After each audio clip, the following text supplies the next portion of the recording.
It, of course, folks, is the second week of the college football playoff rankings reveal. Welcome into the Voice of College Football. We appreciate you hanging out with us as we check out the rankings together. And we currently see on the ESPN broadcast Week 10 storylines. Well, we can do a much better job than they can in pointing out the Week 10 storylines. As it pertains to the committee and the rankings, Week 10 storylines. How about Alabama? Let's start there because we had a situation in the initial rankings where Texas and Oklahoma had met on the field. Oklahoma won the game. They had the same record. And Texas was ranked above Oklahoma despite the Sooners' head-to-head win.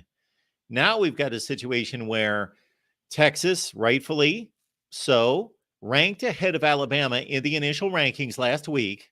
But since then, Alabama went out and played a dominant second half against LSU. Really good ball game for the first half into the third quarter. And then Alabama pulled away 42-28 against LSU. LSU, really good team. I expect LSU to still be in the rankings somewhere. I certainly have them safely in the rankings. Teams should not automatically drop just because they lost a game, especially if they performed well and performed well against a top team. But the Alabama win, coupled with the Texas near loss, probably should have been lost at home against Kansas State, a good team, but who has Kansas State defeated this year? I'll clue you in on this one. No one. So that's going to be interesting for me to see whether there was a thought to, and even if it's not revealed in the rankings, there should be a question asked about Texas versus Bama. Oregon coming off a dominant win over Cal. That's pretty much just a placeholder. Doesn't mean anything. Cal's awful, and Oregon did what they were supposed to do to Cal. They blew them out 63-19. Up top, Ohio State struggled for much of the game against Rutgers. They pulled away. Won a game in which they probably didn't look as good as what was seen on the scoreboard. Let's get to the top 25. Here they are. Kansas State's at 25. North Carolina has made its way into the rankings here at number 24 after the big win over Campbell. All right, Tulane at 23, Iowa 22, Arizona 21. You'll have to bear with me. Arizona. Now, they jumped all the way up to number 21 from out of the rankings, and that is certainly justified. I've got Arizona somewhere in that range as well, in the low 20s, because they have been one hot football team for weeks. Even before they started to rattle off the wins, just consider the 3 losses by the Wildcats. They went to Mississippi State, not a real good football team, but an SEC, middling SEC team. But still, difficult place to play at Starkville. And Arizona State, at that point, had been playing with Jaden Delore at quarterback before he got injured. And that loss came down to a measurement. And then they play USC to triple overtime. Then they play Washington to a 1-score game. And now they're starting to defeat teams like UCLA and Oregon State. There we see Notre Dame at number 20 following a loss to Clemson. LSU at 19. They dropped 5 spots. Really? Okay. Utah at number 18. Oklahoma took a free fall after losing their game to Oklahoma State. Kansas is at number 16, going up 5 spots. So Kansas now has equaled Oklahoma's record with the Sooners losing 2 straight. And, of course, they played head-to-head, so they enter the head-to-head. They're 16-17 in the rankings. And, again, LSU drops by 5 spots. Notre Dame drops by 5 spots. Okay. We've got Oklahoma State at 15. I've got them higher. But they've jumped 7 spots. Okay. This was the first interesting team that I knew that I was going to disagree with the committee here. Missouri went on the road and played maybe the best team in the country. And they lost by 9 points, and they played a really good game. It was close. Not down to the wire close, but close. And Missouri drops.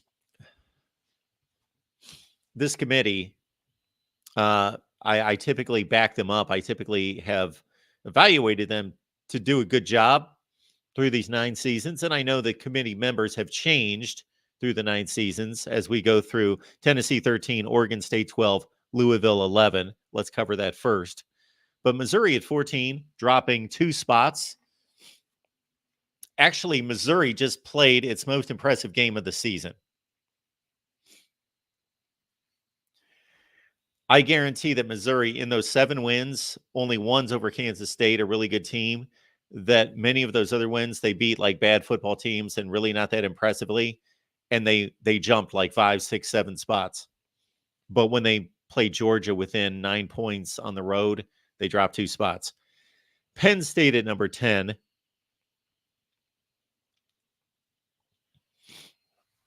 And of course, the Nittany Lions righted some wrongs against Maryland. Looked the part, winning by 36.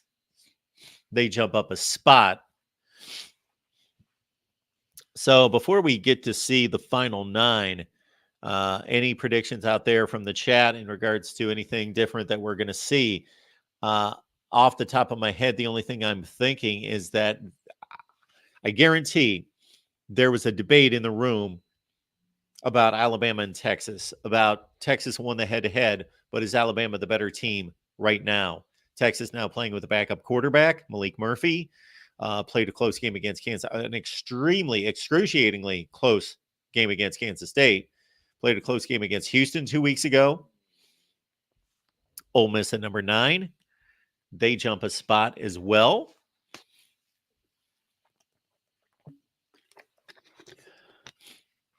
Rebels coming off a close win, a game in which they dominated the first half, but held on to defeat Texas A&M on a missed field goal at the gun, 38-35. There we've got Alabama at 8. So Texas is maintaining this position over Alabama, and I completely agree with it. I'm just raising it as a talking point that it could have been interesting. And again, I can just about guarantee that the point was brought up in the room of possibly Alabama playing better football at this point than Texas. So the last 7 should be chalk, right? The last 7, I don't see any changes coming. Everybody won. Nobody had a real close call.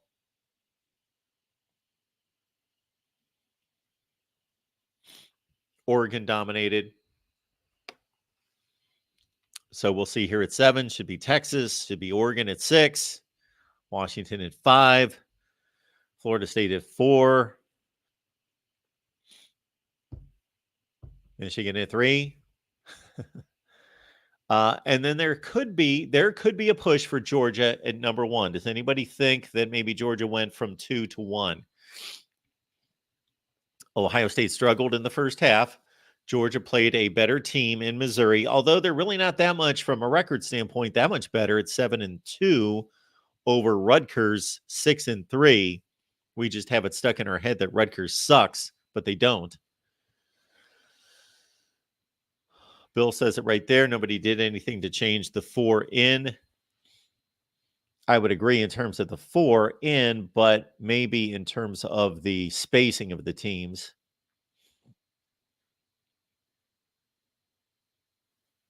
Matthew thinks that Georgia would probably be 1.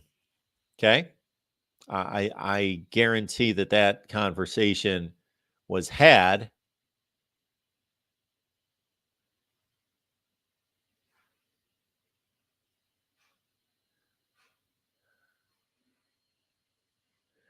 Grapefruit juice is being suggested. Well, I'm drinking a lot of water. Yeah, my nose is running like a faucet. Where's Tulane? Tulane was in there, right? Or did Tulane drop? I dropped Tulane out of my rankings. They lost to East Carolina, or they beat East Carolina, a 1-7 football team, by a field goal. Yeah. I don't believe any group of 5 teams belong in the rankings right now. There are no group of 5 teams that are that good.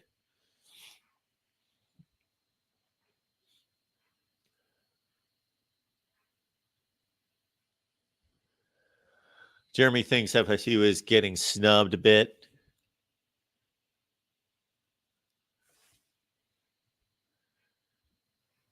Yeah, I feel fine. It's just sinuses. All right. At number 6, we should see Oregon. There they are. Washington, they struggle to a certain degree with USC, but it is USC. They're still multi-talented. Yeah, this is just a humdrum week, folks. This is a humdrum week. Again, there could be an argument Georgia goes to 1. That's a possibility. Doug, thanks for leaving out the D, spelling it right. Perfect.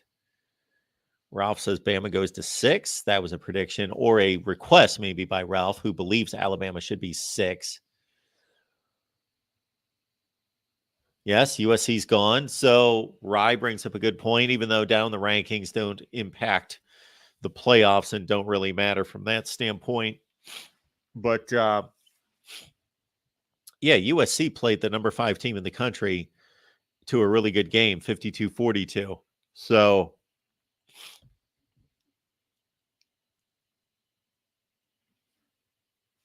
there we got Florida State at 4.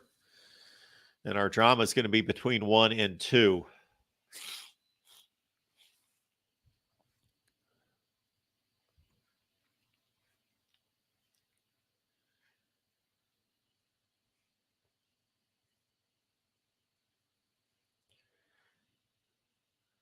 There's Michigan at 3. With the way they're playing.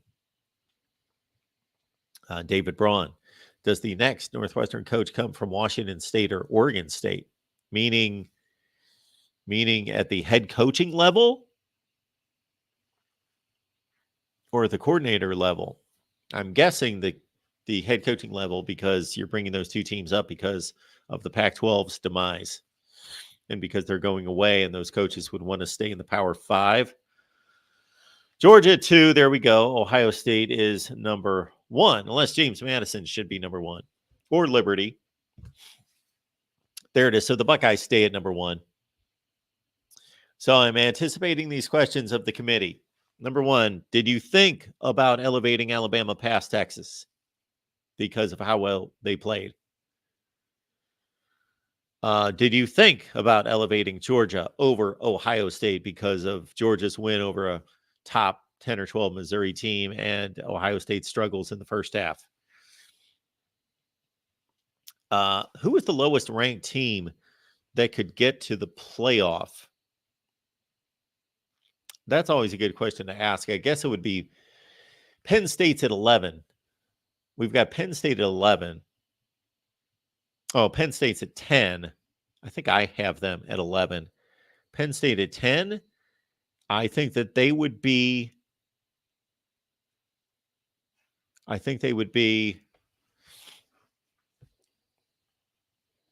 the lowest team that can get to the playoff. Yeah, it would be Penn State. I'm talking, Louisville at 11. Yeah, I guess it's Louisville. I don't think there's anybody past that. I believe, I might be wrong on this, that Ohio State's the lowest ranked team to ever get to the playoff. They were 22. Blake says, Mark, no, I missed it there. Blake says, Mark, do you see a way of Bama winning the SEC championship game? Bama and Georgia both get in, of course. Oh, they both get in. Mark, do you see a way Bama? Absolutely. I see a way of that happening. It would help if the Pac-12, and this is the most likely scenario impacting that, is that the Pac-12 beats up on each other, because there are just 4, 5, 6 teams that can win games against each other. So the Pac-12 eliminates itself. Bama in that situation would not want Texas to win the Big 12. They want somebody else to jump up and win the Big 12, not Texas, because of that direct comparison. But yeah, if there's one Big 10 champion in Florida State and the 2 in the SEC, but again, What would have really helped Bama was for Kansas State to pull off that upset on Saturday, which did not happen. So, yeah, it's not likely. The most likely conference to get two teams in would be the Big Ten, but it is possible. Yeah, it's in play.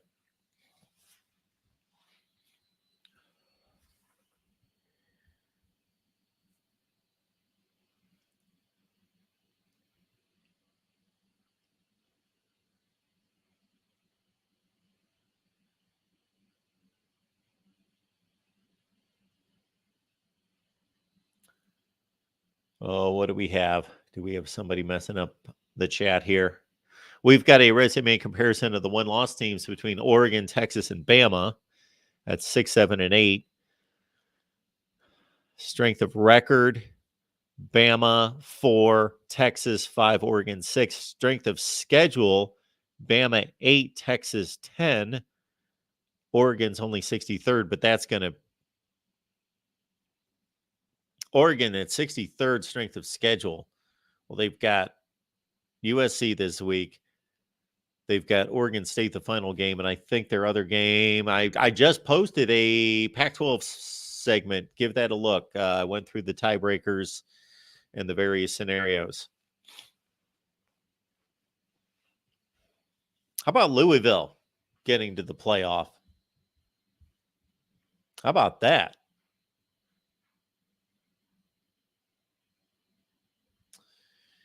Todd says if Michigan wins out, they'll be number one before the conference championship.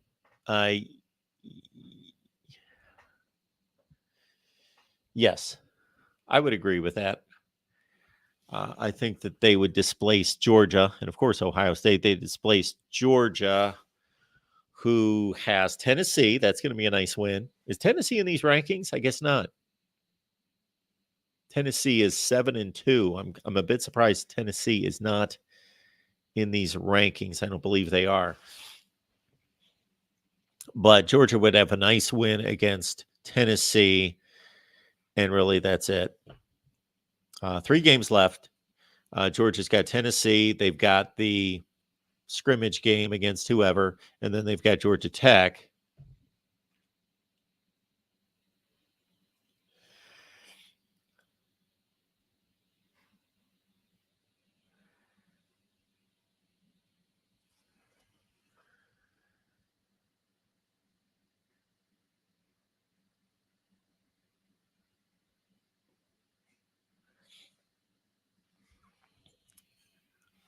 Good to see Noah Thompson here. Is it just me, or are these analysts mostly worried about the eye test? Strength of record is almost swept under the rug by them. Well, I'm not hearing what they're saying, but I can imagine. I think these analysts tend to go in the direction that of their opinion because they want to value their own opinions as football analysts, as observers of the sport and evaluators.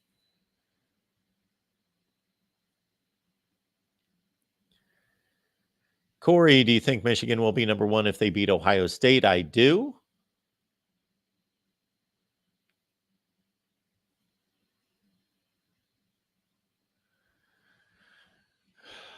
Dutchy believes Ohio State would lose to Georgia, Oregon, Michigan, Bama, and maybe Florida State. Okay.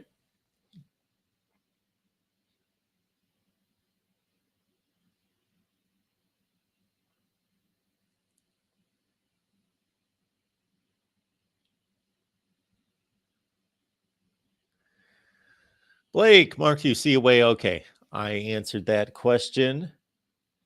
We have left the link in the chat. Give me a ring. We'll talk about the rankings. We also have moved our USC show to tonight. So our USC shows tonight at 10 Eastern, 7 Pacific, typically on Monday night. Please join the show. And this doesn't do very good for clicks, but I'm going to say that it's a very anticlimactic rankings, and not that there's anything wrong with the rankings. I don't have any issue with the rankings outside of Missouri should not have dropped.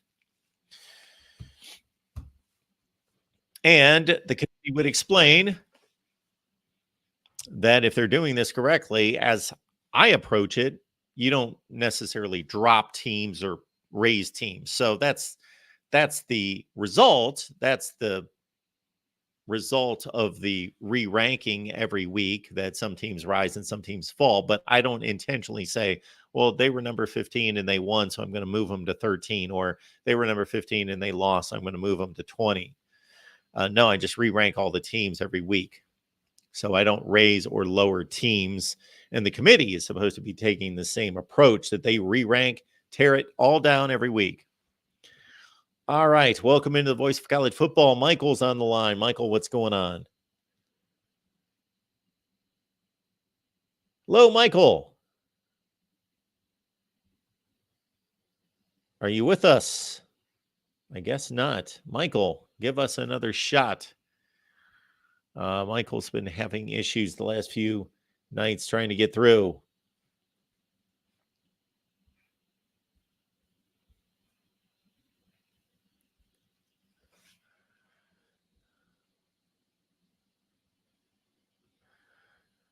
Let's see if the rankings are posted. I would think that they are at this point. There we go.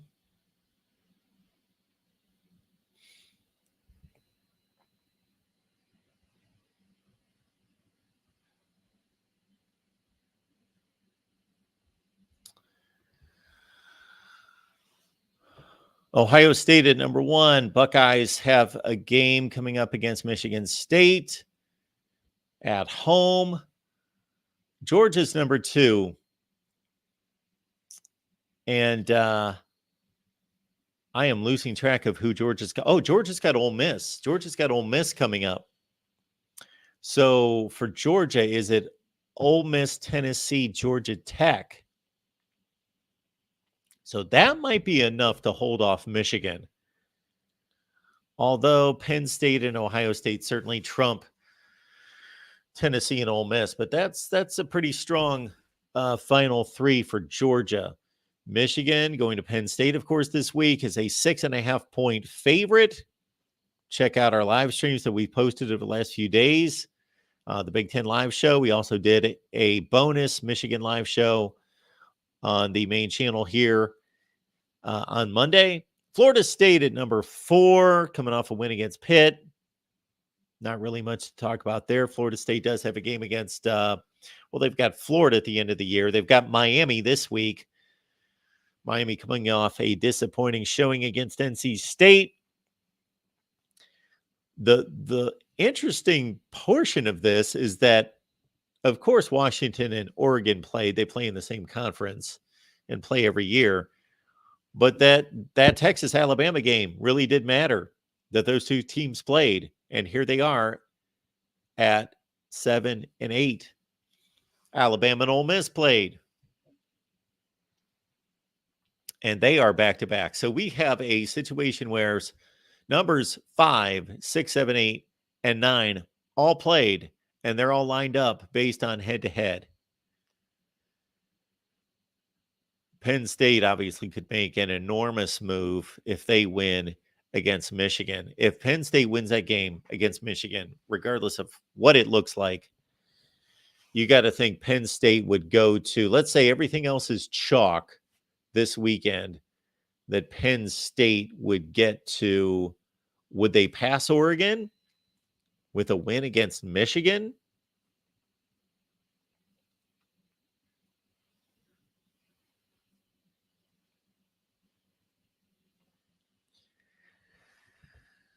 So that's the team that could be the biggest mover this week. Penn State. They're either done or they are going to skyrocket to 6. Possibly. I guess you got to weigh, they would still have, by rankings, a better loss than Oregon, and they would have a better win than Oregon. They would lose to Ohio State and Columbus and beat Michigan. So Penn State's got a lot to gain this week, of course. More importantly, in the Big Ten standings. Louisville, I don't remember who they play. They're coming off a big win against Virginia Tech by 31. Louisville's got a last game against Kentucky. They've got, I believe, Virginia coming up this week.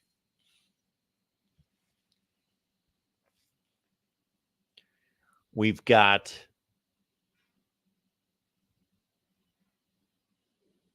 Oregon State, and the rest of these teams, unfortunately, do not factor in. It doesn't really matter how much they could possibly jump. There just aren't enough losses out there where a 2-loss team has any. Could anybody fathom any kind of situation in which a 2-loss team would make the playoff? 2-loss team making the playoff. 2-loss team. The best shot probably Oregon State, because they would have the best strength of schedule going through the Pac-12. They'd have wins if they finish off the rest of the season and they go 11-2. Well, they would have defeated Oregon, Utah, UCLA, and then they've got a Pac-12 championship game against, let's say, Washington. So Oregon State would be the one with the best prayer. Oklahoma State / Kansas / Oklahoma would be next. So keep in mind that one of those teams that we see right there, Oklahoma State, Kansas, Oklahoma, or West Virginia, all with 2 losses, and Kansas State at number 25 down there with, let's see, Kansas State. Yeah, they lost to Missouri outside the conference. So there's still a 4-way tie for second place in the Big 12 to play Texas in the conference championship game. Let's give it another shot with Michael. Michael, how you doing tonight? Mark, is this any better? Oh, yeah. We got you loud and clear, Michael. I'm about ready to throw my phone. I don't know what it is with my phone. Oh, be kind to your phone. Do what? I said be kind to your phone. I will, and stuff like that. No, I was thinking it's going to be Ohio State and stuff like that. But I wouldn't have been surprised if it was Georgia and stuff like that. But with Georgia playing Ole Miss this weekend, Michigan's going to College Station and stuff. If it's a convincing win for Michigan, is there a chance that they, both Georgia and Michigan, can leapfrog Ohio State? And Louisville's 11th right now, right? In the top 20 yes. in the CFP. Yes. What's been the single biggest jump in the 10 years they've been doing this? It is somehow, some way, if they're still like maybe 10 and 11, by the time the final CFP poll comes out in December, and they beat Georgia, if they beat Florida State, could that be enough to leapfrog him up there? Well, yeah, I believe that Louisville is the lowest ranked team that has a legitimate shot to make the playoff. Mm-hmm. So they're at 11. And if they win out, what's going to happen? Let's see. Let me find the rankings here. They're at 11. Yeah. And of course, we know that the only teams that really matter in front of them, Penn State's going to be out of the way. Ole Miss is going to be out of the way. Do we know that for sure? Though? Well, we know it because one of those teams has to be out of the way. Between Ohio State, Michigan, and Penn State, one of them is going to be out of the way. Okay. Well, I see that, though. I'm thinking it's going to be Penn State because you never know what – well, Ole Miss is in the West, so it's a moot point anyway. That's why I chose Penn State. Mm-hmm. Between Alabama and Ole Miss, one of them is going to be out of the way because they're just going to be out of the way. They're not going to win the conference because they're not going to make the conference championship game. Mm-hmm. Florida State's going to be out of the way because Louisville is going to have to beat them in the conference championship game. Yeah. So they're going to have the head-to-head there. Mm-hmm. They would want oh boy, my goodness. They want Georgia to defeat Alabama in the SEC championship game. Okay. And just so everybody's got 2 losses except Georgia in the SEC. So there's only one SEC team. They're taking care of the ACC and leapfrogging Florida State. They want Texas to lose a Big 12 championship game. Okay. They want the Pac-12 to be a mess. And either Washington wins the Pac-12 and they go undefeated, and everybody else has 2 losses, or a 2-loss team in the Pac-12 championship game. The way it's looking right now, if we believe Washington's going to run the table and Oregon to the Pac-12 championship game, then you probably want Washington to go ahead and knock out Oregon. And therefore you've got one team from each conference, except Texas loses, or another 1-loss team in a conference championship game. So it's not in Louisville's favor, but there's certainly a path. Yeah. Now my thing is though, say Washington, Michigan, Florida State, Georgia, they all run the table. Yep. But Texas, whoever they play in the Big 12 championship, has a convincing win. Say they win by like at least 21 or more. Is there a chance Washington can get leapfrogged? No. You're saying that Washington's going to be undefeated? Yeah. And Texas asking about Texas leapfrogging them? No, Washington plays in a better conference and they've got a much better schedule than Texas. True. One last thing before I let you go. Does Florida State play Miami Saturday? Yes. Are you kind of wondering if there might be another wide right or wide left come Saturday afternoon around 3:30? I believe they play at 3:30 or whatever. Or 7 o'clock, whatever time they play. Regardless. No, I don't believe in jinxes, or I don't believe in repeats in history in that manner. But do I think Miami could beat Florida State? Yeah, I do. Where's the game at? Is it at Hard Rock, or is it in Tallahassee? They are playing in Tallahassee. Okay. I know it's happened before with Florida State and stuff, but I didn't know and stuff. So that's what I was just wondering, if Miami's kind of laying in the weeds and stuff like that. Yeah, they are. I would not be shocked if that went Miami's way. Mm-hmm.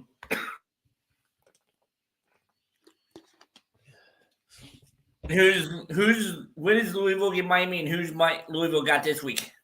Louisville's got I believe Virginia this week. Then they've got Miami. All right. And then they end the season with Kentucky. Yes. Which could be a potential trap game for them too, couldn't it? Yep. Could be. Because then they'll have Florida State. So, yeah, Louisville's got a lot to make through. Mm-hmm. Not great teams, but capable teams that they could lose to. Yeah. All right. I promise I won't throw my phone into the White River and stuff. Yeah, don't I'll do try that. to get it. No, maybe it's my ear, but I don't know. All right. I'm sure you get other callers. Oh, and I apologize for going ballistic last night during the old show. I just had to get had to get that off my chest. Yeah. Well, I did not see it or hear about it, so you're safe. All right. Well, why did you go ballistic? I just went ballistic on a few Ohio State fans last night. They know who they are. All righty. But that's a different topic for next Monday. Okay, Michael. See you. Have a good night. Yep. All right, Mike 3883. Thank you so much for the contribution. How does the Wolverines Spygate rank among the other major cheating scandals in college football all time? Well, it's difficult to rate right now because we don't know the conclusion. So as soon as we get all the facts in and the investigation's complete,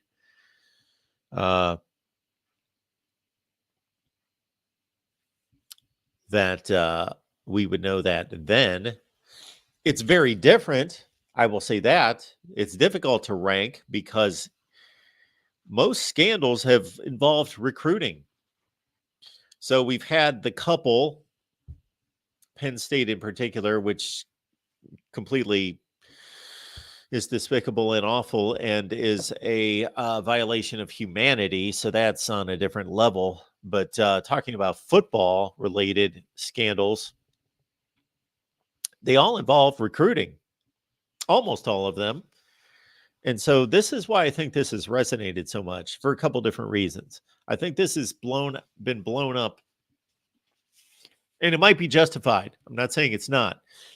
But the reason it's been blown up is, number one, we live in a age of social media, which we've not seen a scandal this large since social media has been in play. Number one, there have been some large scale violations at places like LSU and Tennessee during that time, but they involve recruiting. And again, recruiting something that even though many of you are just complete recruiting maniacs and people love recruiting, there's nothing tangible about it. It's more speculation of how much would this recruit mean to this program? How much would they impact this team and build on the winning versus what we're seeing with Michigan and these allegations? It involves games that we're watching. So we can relate more to how severe this could be based on we're watching games, and it's just fueling the debate as the games are being played. More and more people have opinion about, well, what would have happened, what could have happened. So I don't know that the scandals on a larger scale. I think the perception of it's on a larger scale because of social media and because it involves football being played on the field. All right, just like the NFL version of the New England Patriots, for example, it involved on the field espionage. All right, let's get back to the phone lines. We've got Will here. Hey, Mark. How you doing? I'm recovering over the Irish kind of a failed season now for the Irish, but I mean they can at least improve on last season. But there needs to be a offensive coordinator change or something needs to happen to the offense. But who do they have? Stanford and who else? Stanford and Wake. So nothing really. Wake. Yeah, we're not going to learn much about the team, well, unless if they of course lose. Yes, but, yeah. They're of course way better than either one of them. But November, when teams get a little stale and are playing out the string, we see kind of those weird upsets. I've been trying to find ways for just for fun because I don't know. There's not that much to talk about according to the rankings, but I've been trying to find ways where 2 lost teams can make the playoff just for fun. Okay, what's your most likely? That's what I was just delving into. Yeah. So we were talking about. You said Oregon State is most likely. So this is what I came up with for Oregon State. Okay. Beavers went out. Buckeyes went out. Dogs went out. Wait, crap! I need someone to lose. Wait, yeah, okay. So I have Oregon State winning out, finishing with 2 losses. Ohio State, Georgia, and Florida State all went out. And I have Texas losing at some point. And then I have Michigan losing to Penn State. And then do you think that they would get ranked in the top 4 with that? So you've got a clean need a lot more. You've got a clean sweep with Ohio State, Georgia, Florida State. Mm-hmm. Just wiping out their league. Okay. And then you got Michigan losing to Penn State and Ohio State, so they're done. And so we're comparing Oregon State against Texas. What did Texas do? They lose in a game, I guess. They lose. There you go. They're gone. Well, they're not gone, but if they lose the Big 12 championship game, then it's going to come down to a championship tiebreaker of sorts. Like who won the championship? There would even be, depending on how close the game is, there would be a push toward keeping Washington in it. If Oregon State beats a 1-loss or a 0-loss Washington team and they still have 1 loss. So you'd have to consider that. But yeah, that would be the way to get. Yeah, but you still have Penn State at 11-1, right? Yeah. No, I have. Yeah. Well, that's why I was. Yeah, Penn State would still be 11-1. Oh, this is tough. Yeah, it's tough to get a 2-loss team in there. Who's Penn State? Who else did Penn State have? Yeah, they Michigan, probably. Rutgers, and Michigan State. So I guess the more likely thing would be, I guess, I don't know. This is tough. I guess I would need Penn State to lose to Michigan and then Michigan to lose to Maryland, I guess, and just lose to Ohio State. Well, I think it's more likely that Penn State loses to Rutgers. You think it's more likely? Okay, yeah. Darn it. Okay. I was thinking it was too easy. All right, this is tough. Well, I don't know that for sure that Oregon State, well, that Michigan win would look really good for Penn State. And Yeah. they would have lost to the number 1 team in the country. So, yeah. Mm-hmm. Yeah, it's the big. If the Big Ten wasn't so top heavy, I could see more of these upsets happening. But yeah, Oregon State 2 losses. Yeah, I do believe they've got a better shot than anybody in the. Yeah, Big because they 12. would beat Oregon. They would beat 2 top 6 teams. Yeah, they would have a really good resume, and they would probably have to be another. It's not by divisions, right? The Pac-12 championship. No. So they would need it. So they would have beaten probably Washington or Oregon twice. Yes. Yeah. Now, at the same time, okay, so who does Oregon State play the last 3 games of the season? I know they play You got that? Washington, Oregon, and one other. Whoever they play this week. Who do they play this week? They've got Washington next week. They are playing Stanford. Okay. All right. So they're going to have 3 really good wins to finish. And then actually the team that has a better shot, I believe, than all those 2-loss teams in the Big 12 might be Iowa. Because they will play a Big 10 championship game, but it's still just not even worth talking about. Yeah, they would need to be like +5 on the turnover margin. Well, it's not even worth talking about because even if they win the game, their resumes just would not be. It would be a 1-game resume. If they would have won that Penn State game. Oh, if they would have won the Minnesota game. Oh, yeah, of course. If they got ripped off, they'd only have 1 loss. Yeah.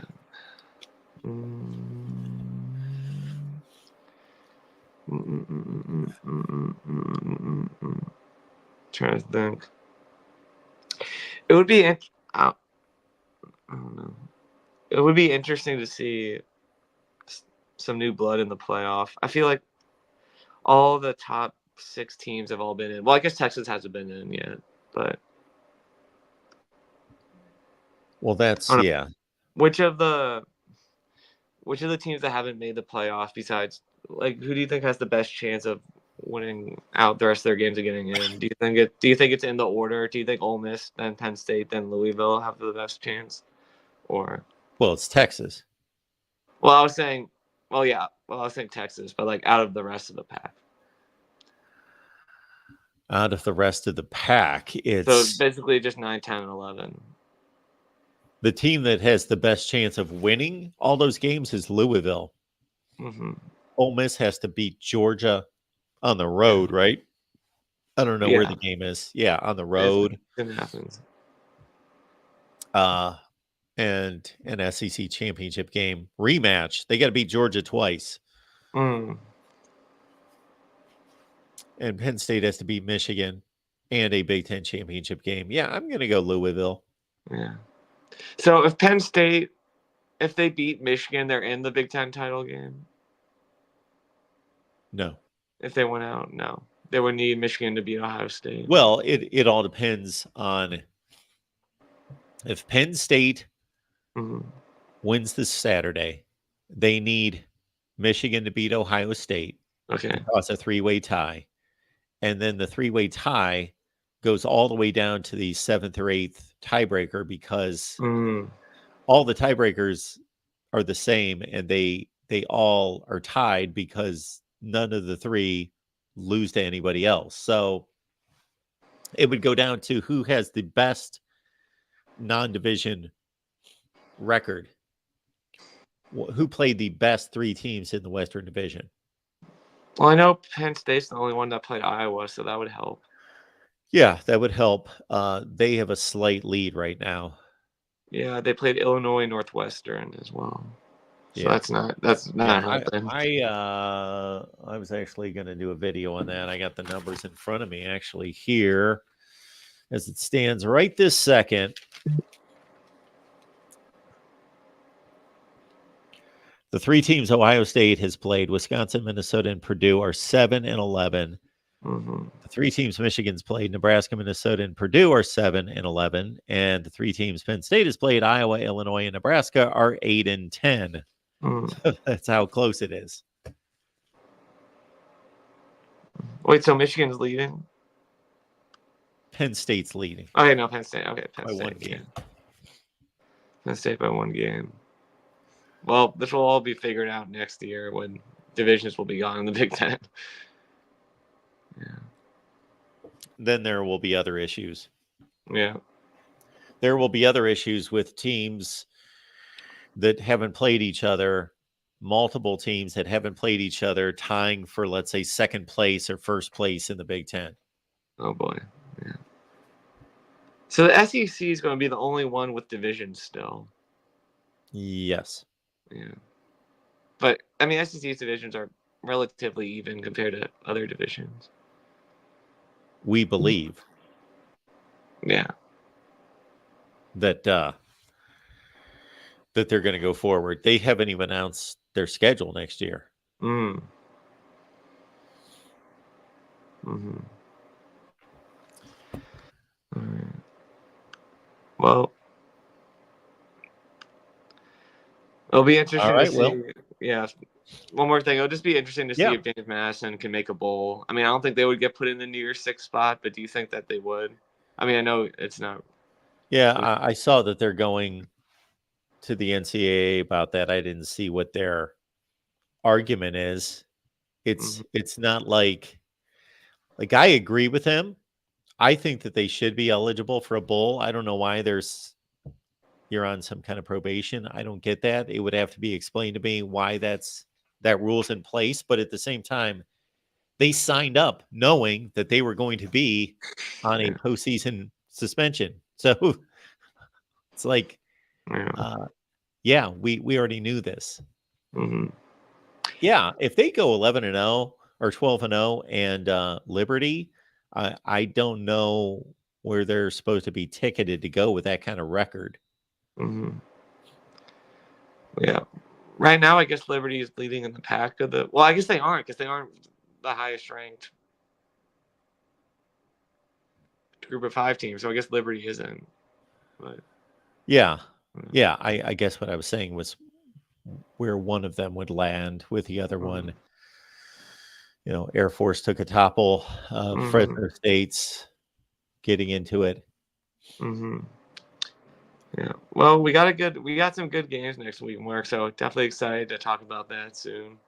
Absolutely. And then they'll definitely shake up the Big Ten, the playoff race as well. Yeah, I believe so. I believe so. All right, Will. Thanks, Mark. Thanks, man. Appreciate it. I have no idea why I said that the SEC schedule wasn't out. I meant that they had not announced formats going forward in regards to pods, divisions, that sort of thing. But of course, the 24 schedules was released. Anyway, I did enough videos on it. I think. Anyway, we'll get to Ballard here. Ballard, what's going on tonight? Mark, it's been a minute. How you guys been? We're good. How are you? Oh, I'm glad I finally got a Tuesday night. I've been working so much and finally got a Tuesday night. I could sit down and watch the rankings show. And now we got SEC Inside, Alabama, LSU on the SEC Network. What a game it was on Saturday. Did Alabama surprise you in ways? No. No. I can't say they did. I just think I love the offensive line performance. I know people want to poke at LSU and say, well, their defense is mush and it's not that good. But I felt like it was probably one of the more complete games that they played, and I felt like it was going to be a struggle in this one for some reason, and it was up until now that I see it. Jaden Daniels did leave the field, so and then he came back in later on, I think, but. Yeah, well, what impressed me about Alabama, and this is kind of a carryover, and we talked to our guy Stephen M. Smith today about this, is that this is 5 or 6 games in the SEC where the defense has been lights out in the second half. They shut out Tennessee. They held Texas A&M to a field goal. Mississippi State to 7. This game against LSU, just a touchdown in the second half. There's another game I'm forgetting off the top of my head right now.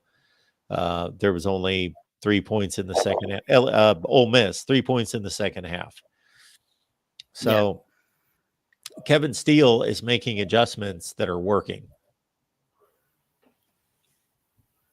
Yeah, it's definitely working. I mean, second half adjustments, and I think even in some games he's gotten a good start and still found ways to improve. But getting to the ranking side of things tonight, obviously the top 8, not a lot of movement there, not really any. I think those teams are going to stay put until they lose.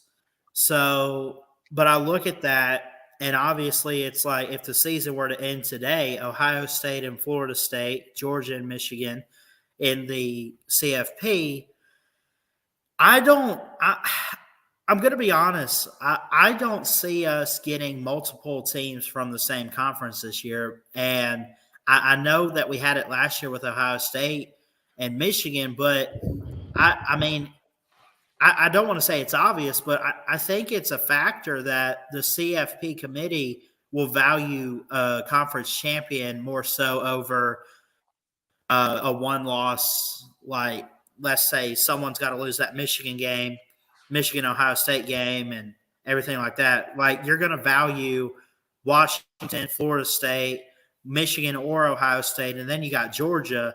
You have one from each of those conferences. I just don't see how both Michigan and Ohio State get in. What do you think? So, I think a lot needs to happen, basically. Yeah. So basically, let's say that I think that the scenario that gives the Big Ten the best shot of getting 2 in is for Michigan to beat Ohio State, because Ohio State's number 1, because they've got a better resume, they've got a better schedule, and they would have lost on the road at Michigan. So that's the scenario that gives the Big Ten the best shot. Well, I would agree with you that I do think that a Pac-12 champion with 0 or 1 loss should be in over a Big Ten runner-up team. Yeah. The things that could come into play here would be somebody like Texas losing a big. Even if Texas wins the next 3 games, they could lose a Big 12 championship game. You could have Georgia winning the SEC and knocking out Alabama with a second loss. You could have Louisville losing any one of its last 3 games and then winning the ACC championship game with 2 losses. You could have all sorts of things happen that would make a way for 2 teams in the Big Ten to get in. Yeah, I just see this year being one of those years that proves why we needed to expand, which, by the way, I was in favor of an 18 playoff, but obviously we're going to 12. But the reasoning behind all that, obviously, as we know, is like there have just been so much controversy in years past where who should be that 4th team in. And I just think it's one of those years where there's not a clear-cut number 1. I mean, Georgia's sitting there at 2, Ohio State's at 1. You got to rank them somehow. I think that, it could be Florida State. It could be Michigan. It could be any of those teams, that the committee sees fit. So that's what's so great about college football is how you have all of these great teams. And, for so long, I mean, this, everybody knows this. It used to be Alabama. Like it was just Bama, just Bama. Then it started to seem going into this year and the past couple of years with Georgia, it's just Georgia and everybody else. That's not the case this year. And I'll say Georgia wins the SEC over Alabama. I know I'm a fan, but I accept reality for a minute. I think Georgia gets in the playoffs and they probably make it to a title, but don't be surprised if they run into a Florida State or a Michigan or even Ohio State again. Remember, Ohio State only missed a field goal against them last year. So, it's not a Georgia and everybody else scenario that we have this year. Not at all.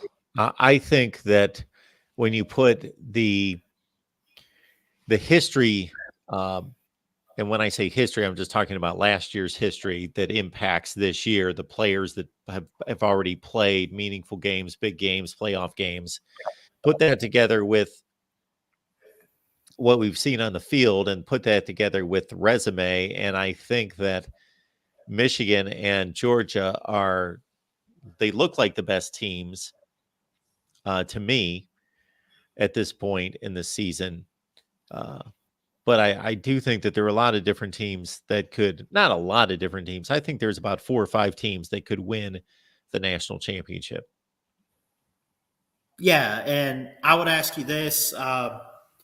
I don't know if we necessarily have one, but I know they have a loss, but do you look at Louisville as kind of like a TCU of this year, or is there anybody out there that you say, like, out of nowhere, here they are? Yeah, they would be the one. They would be the prime candidate for getting to the playoff and losing 45-7. Yes, they would be the one that would stand out like a sore thumb. I guarantee that if we took a poll and said which team that has a chance of making the playoff, meaning that out of the 0 and 1 loss teams that could get blown away in a playoff game, who is the most likely candidate? That's Louisville. Yeah. Yeah, it's just college football is amazing, man. I've enjoyed this season. I've actually been working most Saturdays, but still on my breaks and everything, catch a little bit of ball and get to see the rankings every week, and it's just amazing to just see the variety of different teams. I mean, I know, like I said, we came into this season and we said, I know Georgia fans get hyped up, they want a three-peat, but all I'll say is just be careful because, like I said, you got Ohio State up there. You got Florida State, I should say, Washington. You got all these different teams. We can have a Cinderella type of run for somebody. And, if Georgia's not careful, there will be no three-peat. So that's all I got for you tonight, Mark. I love you guys and what you do here for us college football fans. And shout out to everybody out there in the comments, too. We appreciate you, Ballard. Thank you. Thanks, buddy. Thank you. Ballard's a good guy. Very, very good guy. So we appreciate Ballard stopping by. Now, in terms of a Cinderella run, what I would consider to be a Cinderella run, like what TCU did last year, that's Louisville. I wouldn't consider any of those other teams to be Cinderella. Washington or Oregon, in a sense that they don't. Still, Washington's been a big-time program for decades. And so is Oregon, of course. And they were expected to be major players this year. I guess Ole Miss. Ole Miss would be a Cinderella, sure. So Ole Miss and Louisville. I think less of Ole Miss in that category just because they're in the SEC. But Ole Miss and Louisville, they're your Cinderella opportunities right there.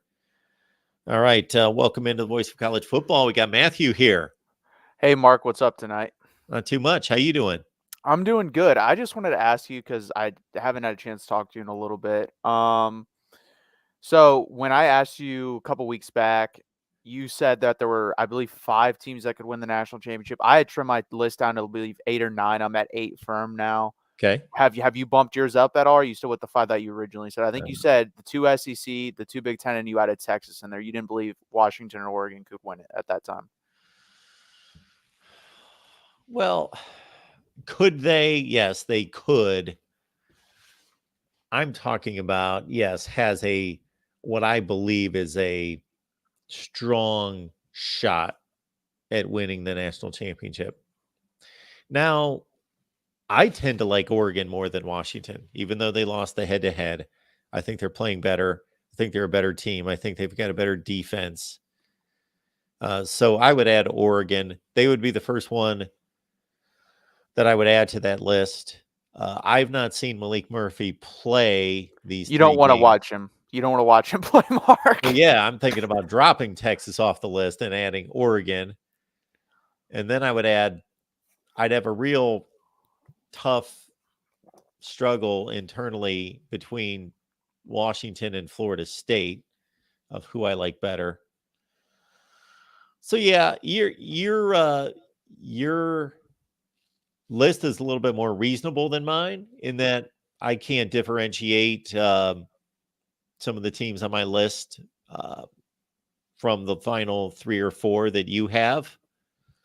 So your 8 is obviously 2 in the Big Ten, 2 in the SEC.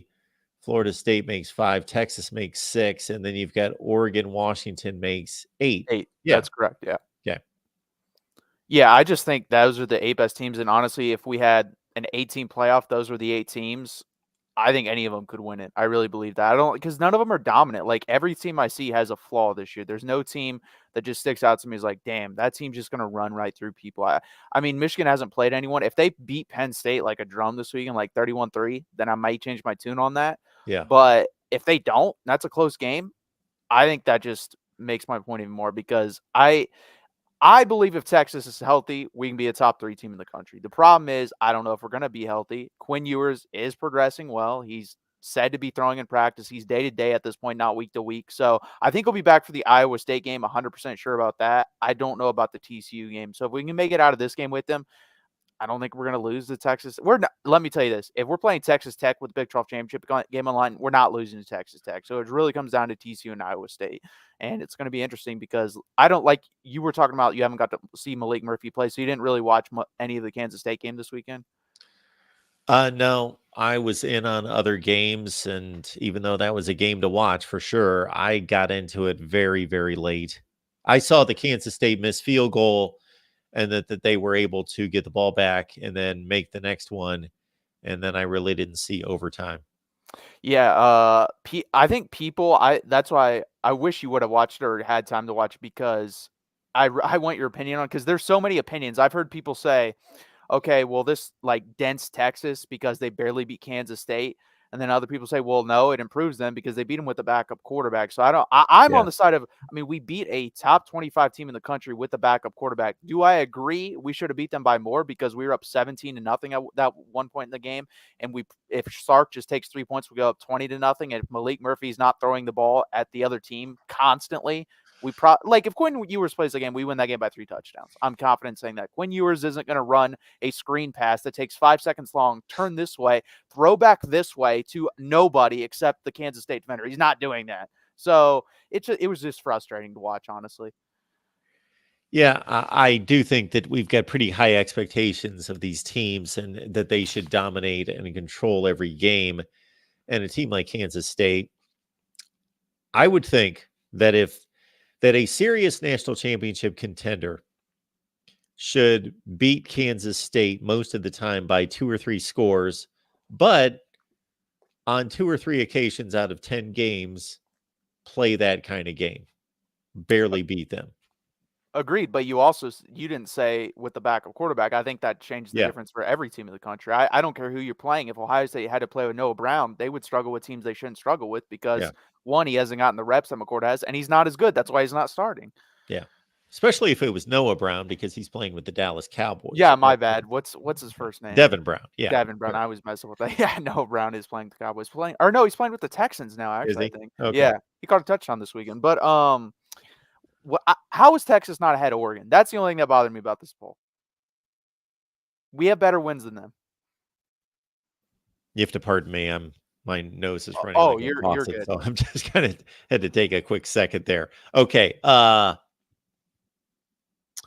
Washington game is getting a ton of weight That's everything right there. I hear about bad wins, and I don't know where the discussion was. Maybe it was last week's show with the College Football Playoff Committee, and nobody brings up that Oregon went to Lubbock and narrowly. If you look at the final score, you think, okay, they won by 8, but they came within like a toe tap in the end zone of losing that game on a pick with about a minute left that saved them to kick a game-winning field goal, and then they get a pick six that was just icing on the cake with 5 seconds left. So that wasn't the best win in the world, but they're not taking a hit for that. Other than that, Oregon, the Utah game, they get a lot of credit for going in and blasting Utah on the road. And then again, the Washington game, I think people just view it as, well, if you go to Husky Stadium, your coach makes a bunch of bad decisions and you miss a last-second field goal, that's almost like winning.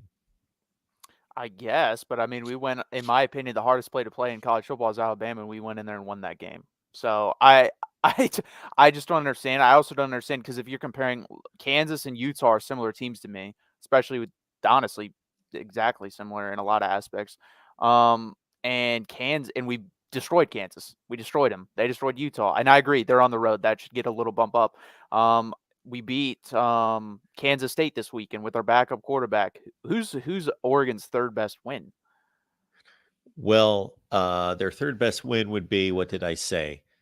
You've got Utah. You've got Washington. They lost to Washington. So you've got lost to Washington. Utah. So even second best win. Their second best win. Who am I missing here?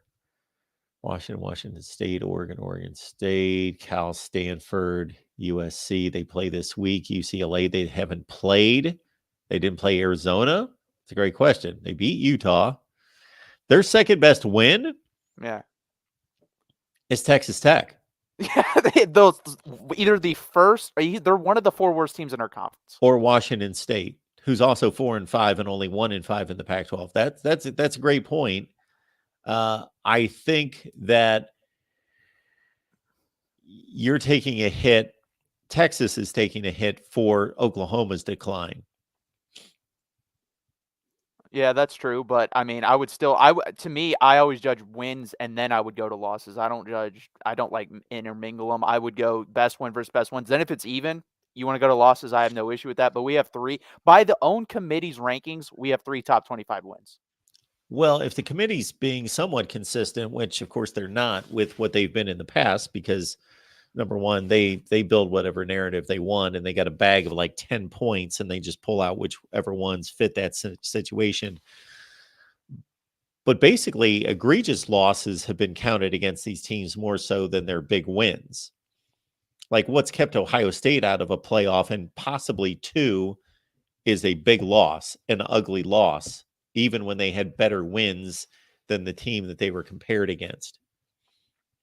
And that Oklahoma game is by no means an ugly loss because number one, it was close. Number 2, Oklahoma is still 7-2. But it's obviously taken a hit the last 2 weeks. Yeah, for sure. It definitely has. I don't disagree with that. And yeah, I'm trying to think.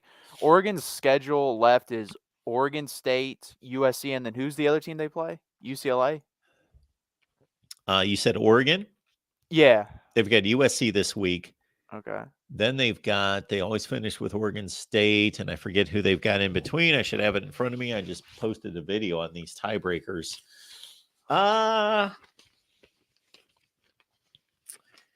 And then I wanted to make a case. Oh, shoot. I don't know what I did with it. Anyway, I don't know who Oregon has the second to last game. Yeah, I don't remember. I'll look it up real quick. But I was going to ask. So hypothetically, you're the final decision maker. Texas versus Oregon, end of season. I think we would probably end up having 4 top 25 wins because if we did, we would have beaten Oklahoma State, Kansas State, and then I'm forgetting Alabama. So that's 4. Oregon at that point would have beaten Washington, Utah. I don't think USC is going to be a top 25 team, nor should they be. Oregon State, and then I'll look at their schedule, but it would be tied at that point. Who would you go with, honestly? I'll look at because the last game, I guess, does matter, so I'll look at who they do play. Well, I'll say this before I figure that out, that you can also make the argument that if Oklahoma is going to take a hit for, I'm sorry, if Texas is going to take a hit for Oklahoma losing the last 2 weeks, Oklahoma's first loss, of course, was against Kansas. So are you going to, in theory, if you're being fair, you're elevating Texas's win against Kansas just as much as you were docking them for a loss, for an Oklahoma loss to Kansas. You've got to elevate the win to the same degree. But getting back to that comparison. They play Arizona State, by the way. Yeah, so that's nothing. Yeah, that means nothing. All right. So in your world here, in your scenario, Oregon has defeated Washington, which avenged a loss. They've got an Oregon State win against a team that's probably going to be 9-3. A Utah win that's a 9-3 team. And that's it, right? Those are the three. There's really nobody else of note. USC, that'll be like an 8-4 win. Yeah. Maybe an 8-4 win. Versus, yeah, the Bama game continues to get better and better. They're probably 11-1. And Oklahoma State, let's say so you're making that the championship game. Yeah, they could lose one more game, and I still think they're in. So yeah, I don't see them losing two. Their schedule's very easy. Yeah, you obviously want them to win out. Oh yeah. You want them to be 10-2. And then this Kansas State win's a good win, and Kansas is a good win. And is there anybody else worth noting? Kansas State, Kansas, Oklahoma State, Alabama. No, that's it. I'm surprised to say this because I just believe that the Pac-12 is a better conference than the Big 12, and because they played 9 conference games against only 11 possibilities, you usually play a very difficult schedule. But because of Bama and because Oregon misses Arizona and UCLA, 2 pretty good teams. Arizona's now in the rankings. That Texas has a better resume in that scenario.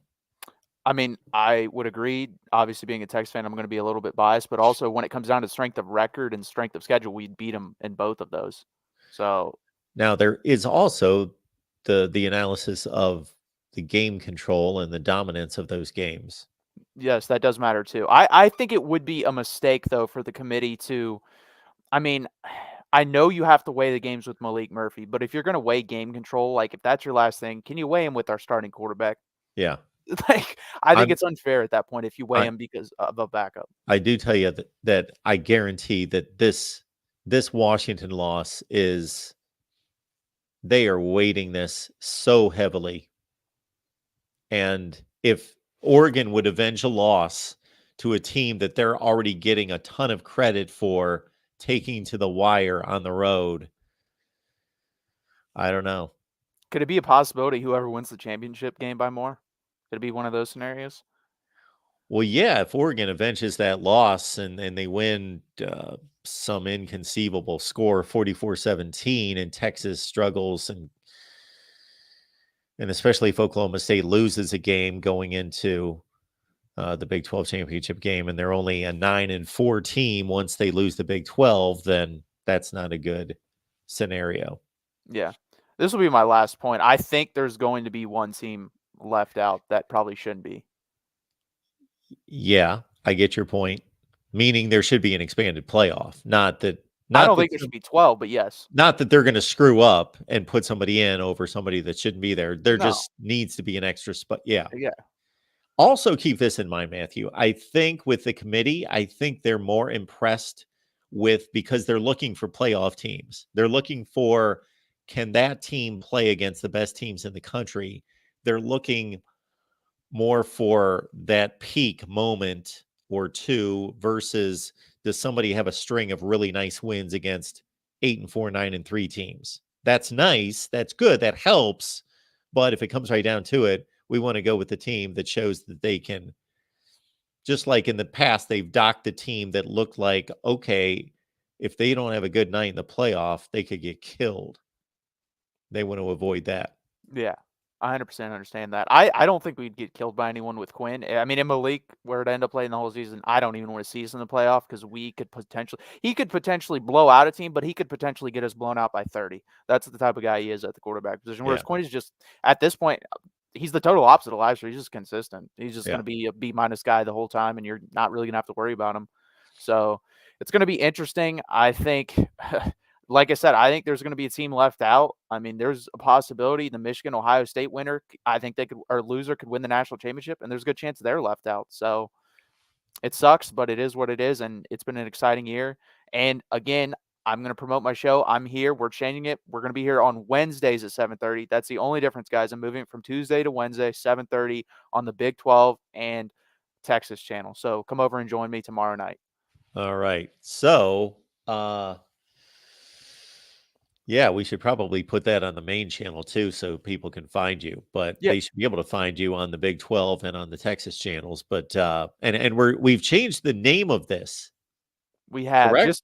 just because, I mean, you can't do Texas Tuesdays on Oh, on Wednesday. Wednesdays. Yeah, So, that wouldn't make much sense. that doesn't make a hell of a whole lot of sense. But so just to clarify, so I saw the name change. What are we referring to there? Fred Akers, the legendary Texas coach. We Okay. just changed his last name by one letter just for like letters, like you're buying land basically. It's Akers, Acres instead of Akers. So Okay. we're good I on that. A didn't little know play what on was in words. there. All right, very nice. So Yes. it's Texas 40 acres. Yep, the And Texas and 40 it's acres Wednesday preview. at 7:30. Correct.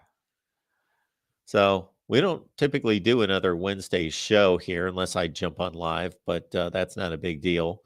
And so we need to get this thing revved up and fueled up, and we need to get people aware of this. So whatever we need to do. So I'll put it on the main channel. We'll be here talking TCU. I think I can't decide whether it's the hardest game left we have on our schedule. It's either TCU or Iowa State. I think it's going to be a good game if Malik plays. I think if Quinn plays, we'll be fine. But they always give us trouble. Can we just get one win before we leave the conference for some? Can we get one? I'm just asking for one. yeah, that's kind of crazy. All right, everyone. Wednesday at 7:30 right here. So it's going to be promoted on Twitter. It's going to be on the channel listing that we do with the programming schedule on the YouTube post that people ask me from time to time. If I miss one day, they're like, I rely on that. So then you get the notification, of course, if you subscribe, all those things. There should be no reason why we don't have everyone that's here right now, 155 people or whatever, to be joining us on Wednesday night with Matthew. All Yep. right. Thank you, Mark. Good stuff. Thanks, Matthew. We'll see Yep, you. no problem. See you. All right. We are going to bear through this. Appreciate everyone being here and actually listening to me talk tonight, because it doesn't sound too good from this vantage point, at least. We've got JR on the line. Hey, Mark, how are you? I am doing just fine. Appreciate you being here at the Voice of College Football. What's going on? Oh, I'm just thinking about the Washington team being ranked 5th and Georgia being ranked 2nd. Do you think that because I feel like the Missouri win for Georgia is comparable to the Penn State win for Ohio State, but I think Ohio State looked more dominant in their win against Penn State than Georgia did against Missouri. Would you agree with that? Well, I think that's an interesting comparison, and I think it's reasonable. Certainly, Penn State has what was expected to be much better than Missouri and has been given a lot more respect this year. Yeah. But all of a sudden, Missouri shows up with a 61-yard field goal against Mizzou, and then they held serve against everyone else except LSU, and that was actually a respectable loss. It was close. And so they show up in Athens at 7-1. So I think we should recognize that as a decent win. Georgia didn't blow them out and didn't dominate the game, but I think that's a reasonable comparison. I do think that Penn State's better than Missouri, but I think that's a reasonable comparison. Both played at home, both won, in a not similar way, but in terms of the disparity in score, it's about the same. Yeah, because what was it, like 37-34 Georgia or something like that? Oh, against Mizzou? Yeah, what was it again? 31-20. No, 31-20. 30-21. 9 30, points. okay. Yeah. And So Ohio State won by 8. Technically, Georgia did win by more, but that's why it's so important to watch the games because Yes. Penn State they couldn't do anything, and then Ohio State got into that prevent defense late in the game, and that was the only reason why Penn State was able to score there at the end. I know you're on Twitter now. If we could bottle what you just said about people need to watch the games, because I don't know how many arguments I get with people all year where they bring up differentials and scores, and then I have to point out, okay, well, you got to realize this happened, this happened, this happened. There are games that land at 17 and they were complete blowouts, like not even close. And then there are other games that land at 17 where it was 7 with 5 minutes left in the game.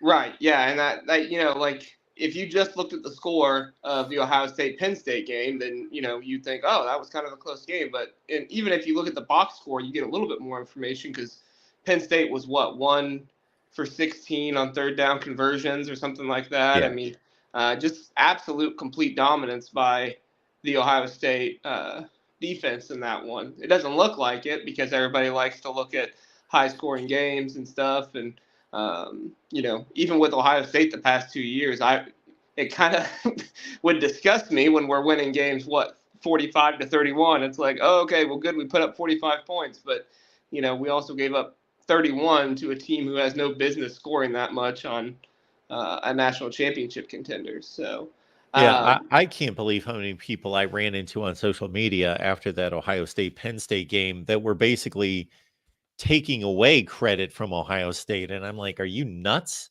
Yeah.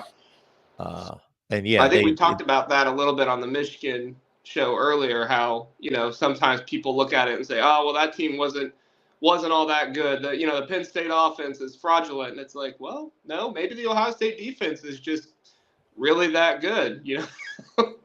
And then you're going to have the same people that are going to take in that Washington 52-42 over USC, and they're going to be ultra impressed because they were entertained by it. Yeah. Yeah, I don't get entertained by those games as much. I mean, don't get me wrong, the big plays are fun. But I remember when Ohio State played Utah in the Rose Bowl 2 years ago. It was entertaining because it was back and forth. But, every time the defense got on the field for Ohio State, really for both teams, I knew, okay, there's going to be a score here. It's just a matter of fact of, is it going to be a field goal because somebody drops a pass, or is it going to be a touchdown, because the defense does Olay. Yes. Yeah. Right there with you. I know you're on Twitter now. Have you encountered a big game boomer yet? Oh, well, I've been on Twitter for a long time. Well, you've been talking about it more. Yeah, so Big Game Boomer, actually, even though he's got a much, much, much larger Twitter following than I do, he actually started following me on Twitter, I don't know, a few years ago. Oh.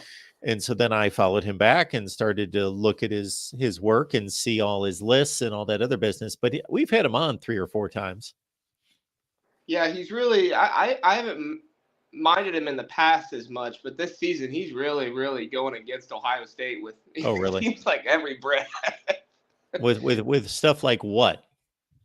Oh, like he'll do stuff like, I think he put out a ranking the other day of like, every team's Super Bowl or something like that. And he had Ohio State's Super Bowl as Michigan, and Michigan didn't have a Super Bowl or something like, it was like NA or something. Oh, my word. Now that's just, he's either ignorant, which I don't believe him to be. And No, I don't think he is either. Big Game Boomer, if you're ever watching us, we've had you on here, like you, and all of that, but maybe he's just trying to poke some people and get some things riled up there, because if anything, yes, Michigan Super Bowl, is Ohio State, and vice versa. It will always be that way, always has been that way, and certainly 2 wins after losing a million years in a row is not going to change that.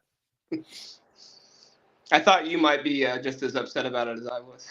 I didn't see it. I haven't. Now that you bring him up, I'm going to pull up his screen right here.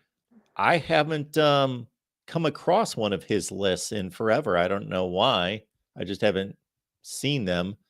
I think he's doing a lot of like picks and stuff like that because he does like top 50 and stuff. So he does really big things, and it's Yeah, look at that. He's got 100,000 followers on Twitter. My goodness. Yeah, he's definitely created a brand for himself. Yeah. No, I haven't seen any of this stuff. I don't know why. It just doesn't come across. Yeah, I still follow him, and he still follows me. Okay. Yep.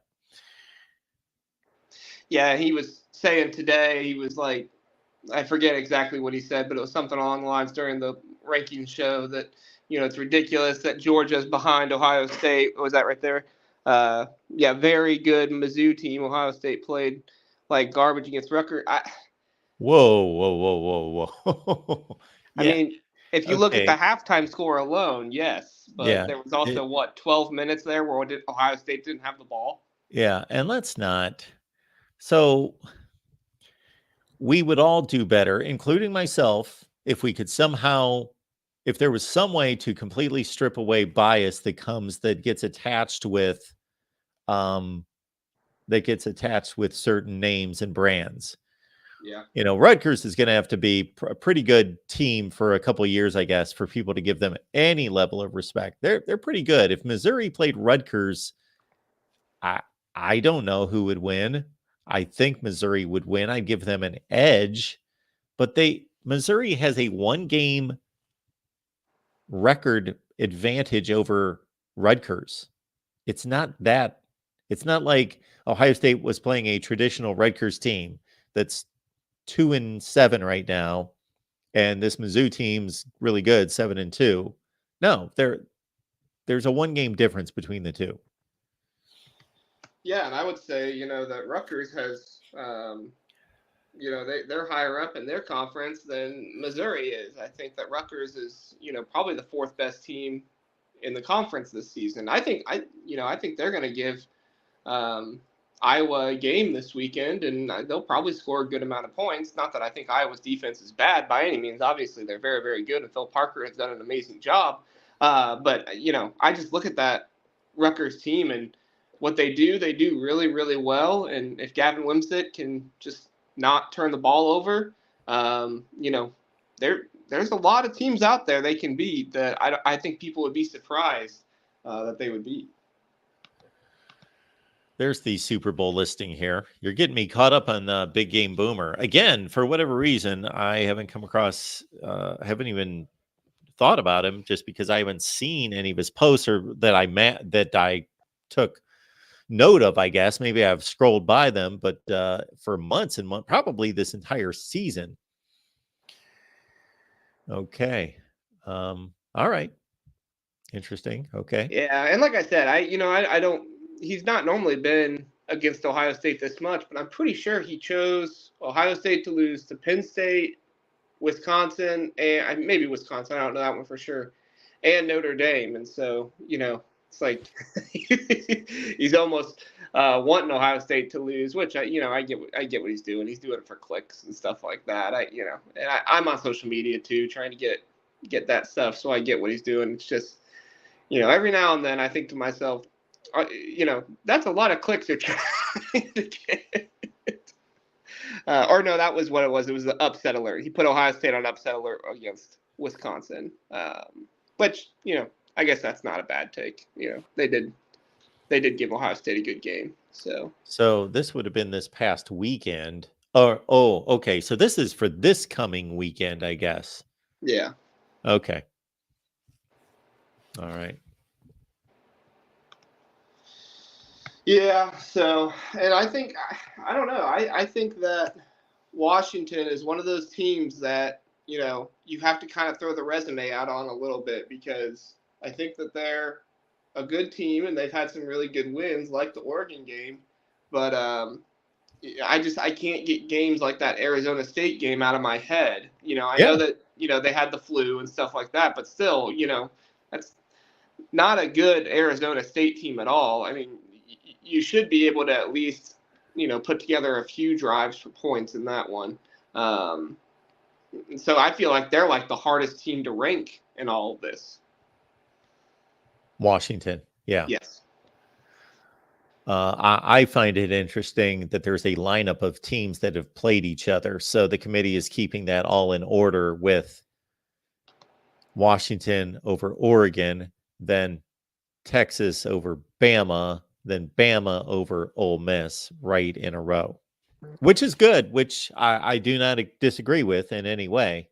But they did have Oklahoma, despite a win over Texas, behind Texas with the same record. Yeah. At a certain point, though, don't you think that if you don't look as good or maybe don't look as sharp or as polished, don't you think those automatic win, over this team, don't you think that has to go away at some point if your team doesn't look as polished? No. You don't think so? Why are we playing?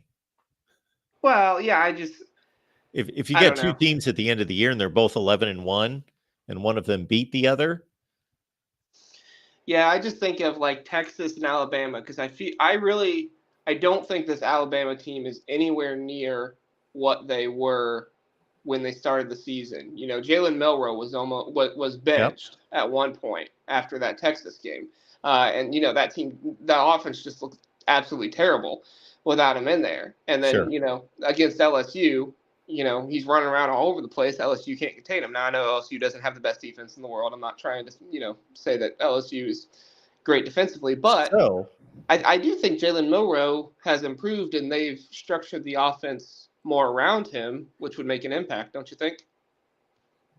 So, yeah, absolutely. I'm not arguing who's looking better or anything like that. Gotcha. But I just don't think it should matter. I think that, we could have a scenario this year where if a Big Ten champion is undefeated, Florida State's undefeated, Washington's undefeated, they have 3 spots. And then it comes down to Texas 12-1, Alabama 12-1. If that were possible, I know Georgia's going to be in the mix. But anyway, if there's a direct comparison between Alabama and Texas as conference champions and they're both 12-1, I got to honor a win, especially on the road, especially by multiple scores. I can't. Then why are we playing the games? Yeah. Well, the scenario I was primarily thinking about was, say Alabama and Texas and Georgia all went out, right? If Alabama beats Georgia in the SEC championship, you got a situation there where, Georgia has to drop behind Alabama, Texas has to stay in front of Alabama, and it's almost like that log jam there. I don't know who I would pick. I guess you would honor the wins, but man, for one loss for Georgia, it would seem really, really harsh to take them out of the playoffs, especially what they've done the past 2 years. But I know what you're going to say, that it's about this year. It's not about the past years. I get that, but it would just be quite the conundrum, I feel like. Absolutely. All right, JR. Anything All else? right. Nope, that's it. Thanks, Mark. I appreciate it. Have a good Yep. one. You too. Bye. All right. Let's keep it moving here at the Voice of College Football. Keep in mind the Amazon links in the description section of all the videos. So when you shop on Amazon, please use the link that we provide. Again, in the description section of all the videos, just grab the link, put it somewhere where you will remember it. Also, you can get my picks. They're on Patreon or as a YouTube channel member. So if you get a YouTube channel membership right here, it's easy to do. You're already here on the main channel. Grab a YouTube membership. You get my picks every week on about 20 or 25 college football games. You get Steve Merrill's Under the Radar pick. Get this, 18-5 against the spread since week 1 of last year. So he gives us one Under the Radar selection each and every week. And he is tearing it up. he picked Louisville to cover against Virginia Tech last week. They were a 10-point favorite. They won by 31. So we'll see what Steve's pick is this week. And also, you get the Discord link to talk college football 24/7, 365. We've got our USC show coming up later at 10 Eastern with Tim and Matt. All right. Welcome into the voice of college football, Landfound. Mark, how much is the voice of good evening, sir? How much does the voice of college football allocate in their accounting for parties? Because I came for a watch party, Mark, and I guess the budget is tight this year, man. I came to party. I'm so happy about the Army game. They beat Air Force. Yeah. And I'm not You're going to lie to you, wondering Mark. about the well. There's not much of a party going on here. What watch party? Yeah. So what are you not understanding about that? We did the watching. That was the party. Now we do the talking. So you're saying I missed the party? You missed the I'm party. late to the Absolutely. party? It was so much different than it is now. What was I going see. on before? You would have I- been just blown away. It was like Mardi Gras on here before that. You missed out. Oh, I'm sure. Tell everyone you know that they missed out on the big party. So anytime the voice of college football says there's going to be a party, then you know it's going to be blow your mind level party. I have no. I think I'm a shareholder at the Voice of College Football. Nice. You are. So, I'm just wondering where my money's going into. You have your place to ask such questions. Yes, and demand excellence. Yes. Hey, I'm looking at this top 10 or the new playoff rankings. Yes.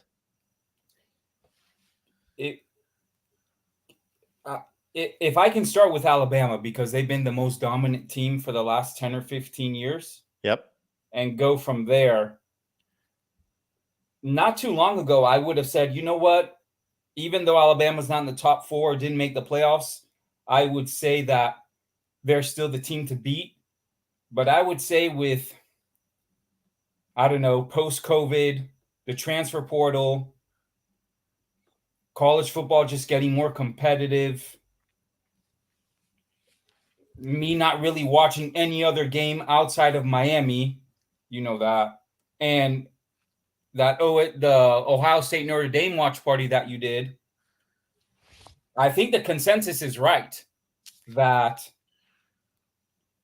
this championship can go any way.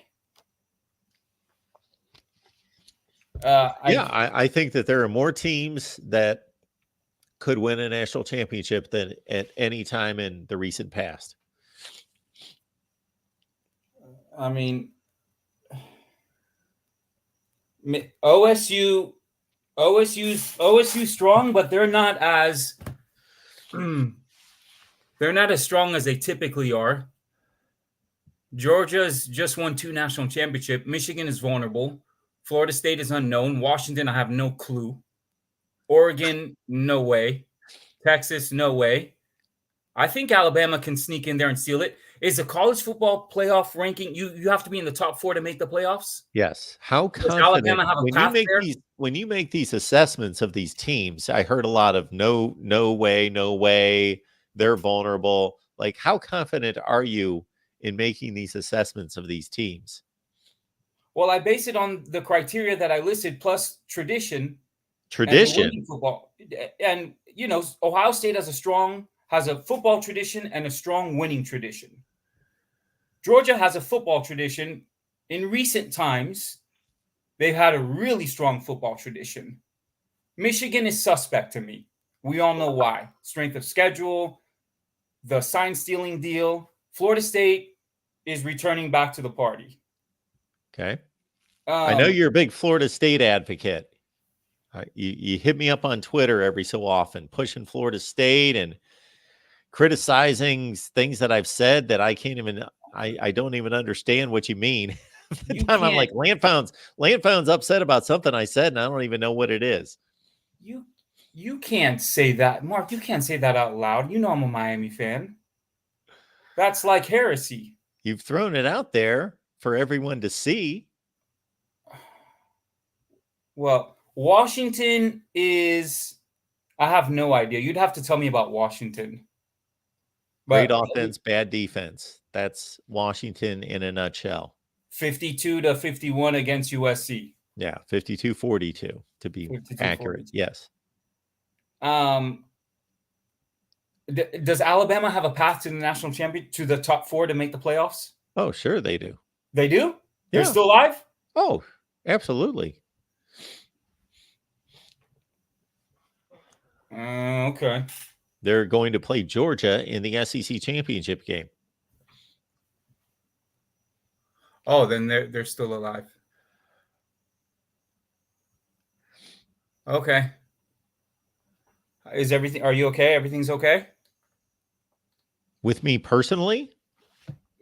Personally, professionally, the voice Yeah, of college I'm football. doing okay. I know I can't be sounding that good.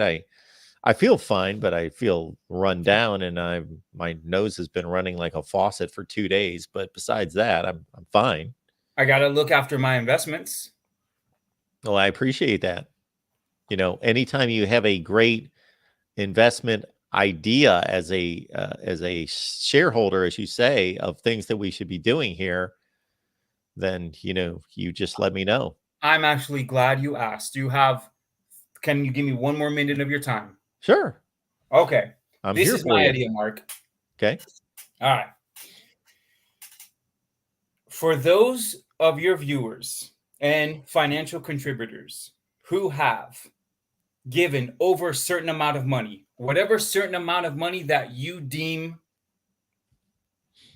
required or necessary. Let's just put the number at $1,000. Oh, I was going to say 100,000. Okay, we'll go with 1,000. Mark, come on, man. Come on.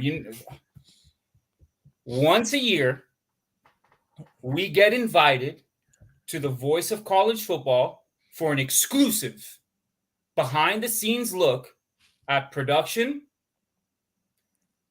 a weekend at the Voice of College Football for how the whole thing is ran.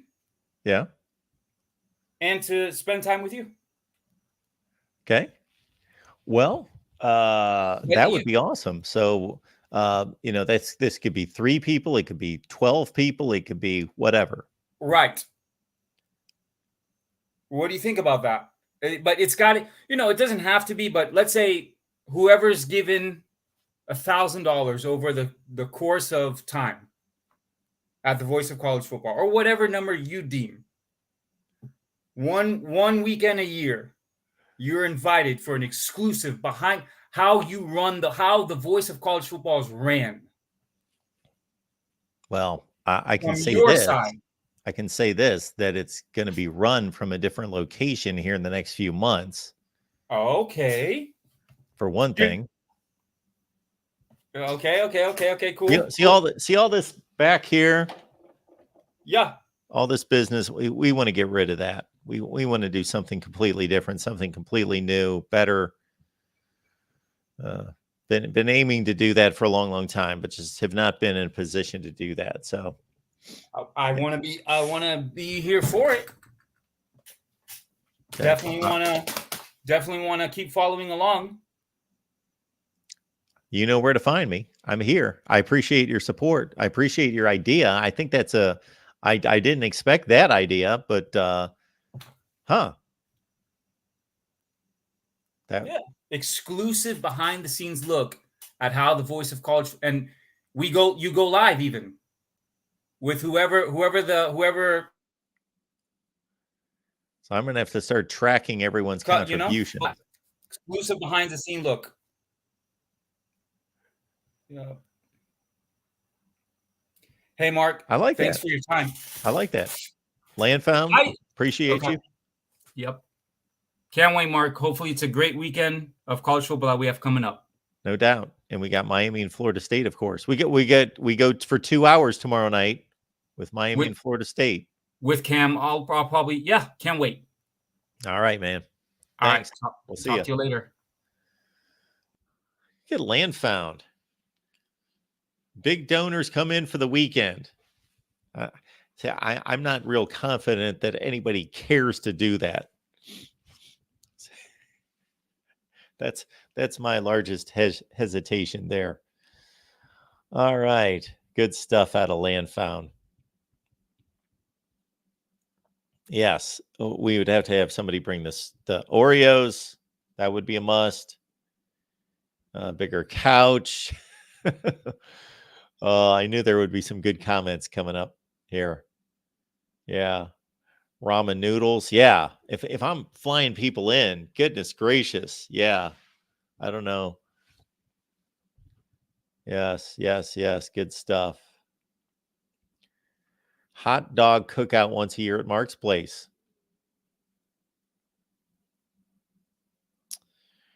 Oh, yeah. Yeah, whatever it is, Todd. I think it was from working outside on Sunday. I think that's definitely what hit me. So I don't get sick very often, and I'm really not sick. I don't feel horrible. It's just I can barely talk. My nose is running like a faucet. Well, folks, we appreciate you all being here at the Voice of College Football. We do have a USC show coming up in an hour and a half. That's at 10 o'clock Eastern, 7 Pacific. And then a big day on Wednesday with Ohio State at 11. We've got Florida State at 6, Miami at 7. That's going to be a combined 2-hour show.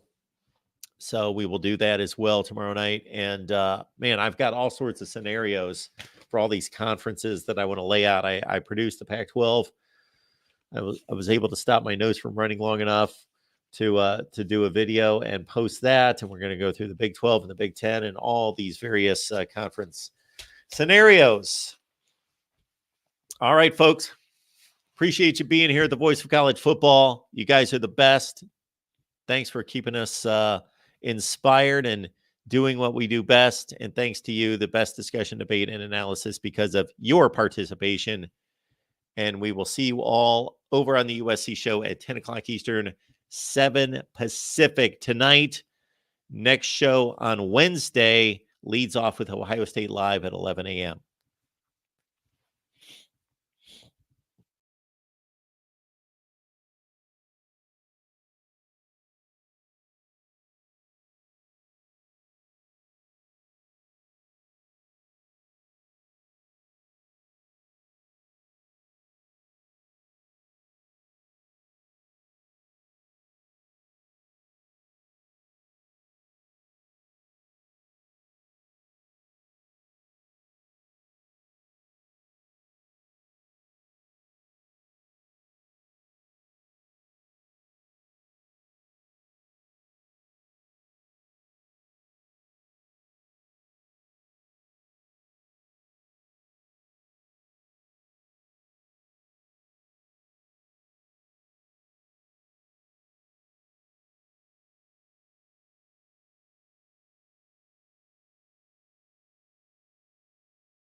Go to games all the time, or you've got your heart set on that one huge matchup, go to Ticketsmarter.com to save big. Ticketsmarter technology gives you the best competitive prices on the secondary market.